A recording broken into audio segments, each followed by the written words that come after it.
Tomorrow, on September 11th, we'll pause as a nation to remember and honor the first responders in New York who gave their lives in service to us all running towards the sound of danger. The hundreds of them who did that, which are reflective of the spirit of those throughout our fire service, our law enforcement communities, all of our first responders who get up every single day and do that.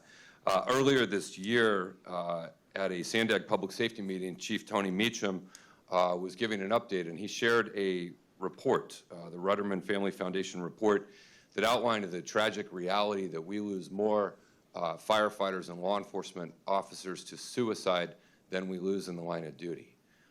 And it's a shocking and startling reality that is only compounded by the fact that the Firefighters Behavioral Health Alliance has reported that they think the estimates of what is reported out as first responder suicide are undercounted by potentially as high as 60%. And so that launched a multi-month effort on our part to really engage with folks. And I see a lot of folks who are here today that were instrumental in getting us to where we are today. I obviously met with the leaders of the departments, with Chief Mitchum, with Sheriff Gore, the leaders of other agencies, and then spent a lot of time with the rank and file officers to really try and understand the unique nature of these jobs and these situations and what is causing this epidemic. I appreciate Local 2881 for being here, San Diego Local 145, Deputy Sheriff's Association was instrumental and vital in helping us come up with a program and a framework that we believe can significantly help and do everything that we can to try and tackle this epidemic and this issue. In essence, what it boils down to in large part is that the members of our first responder families have access to behavioral health services through their departments. And I think our departments across San Diego County are really doing a heroic job of continually working to provide the best possible services internally within their department. But has been shared with me from everyone, from a deputy to a firefighter to Sheriff Gore, because of the pervasive stigma of accessing mental health treatment, a lot of folks are resistant to utilize services within their own department. They don't want the folks that are on the fire truck with them to know that they may be struggling. They don't want folks who are in the same department or working the same shift to know.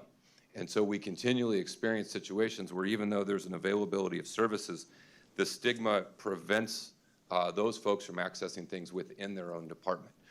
Today's effort in no way is implying the departments are not doing everything they can, and I'm particularly moved by the efforts in the academy classes that are coming in to talk about wellness, to break down those stigmas, to talk about the need to make sure your mind is strong, your brain is strong, your body is strong, and that real commitment to overall wellness.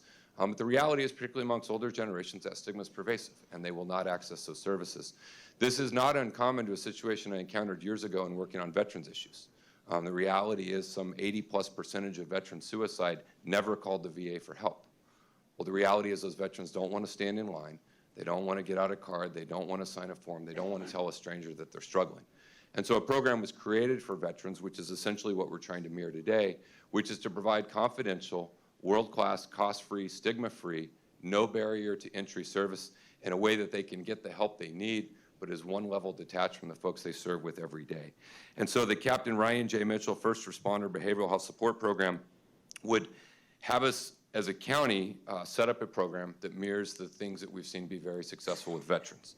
It would provide an access point for services. So today's board action would have us go to the competitive bid and RFP process to establish a quick, cost-free, stigma-free referral and access line for first responders in mental health crisis. This could be a phone line, it could be via text, an app, an online resource, and this would be for anyone who is or has been a first responder who's having mental health crises. The notion when we take care of veterans, we don't just take care of those on active duty, we take care of them after their service, because oftentimes when they're detached from that family and that purpose and that mission is when they struggle, and so that would be a vital component of this program. When a first responder reaches out in one of these various means, they'll be greeted by a trained peer support specialist. This will be someone who has experience in their field, who has lived experience in their field, but also someone who's been trained to help them. These specialists will be certified to support folks struggling with trauma-induced stress, mental injury, ambivalence, maybe going through family or financial or substance abuse or alcohol-related issues, And what makes these peer support specialists unique is they stay in touch with this first responder throughout the process. For those first responders who need a mental health clinician and they need access to psychiatric services, the peer support specialist will have the ability to link them to that mental health professional without the hassle of having to, or not the hassle, without the barrier that they wouldn't overcome of going through their internal departments. They won't have to fill out a bunch of paperwork. The aim is to get them immediately into help, to get them stabilized, to get them the assistance they need in an environment that we think they're most likely to access those services. And then the final piece of this will be an education campaign where we will move to try and tackle these stigmas. We'll move to not only connect first responders throughout San Diego County to services that are existing available to them, but make them aware of these services, but also seek to break down those barriers that prevent so many of these individuals from getting help.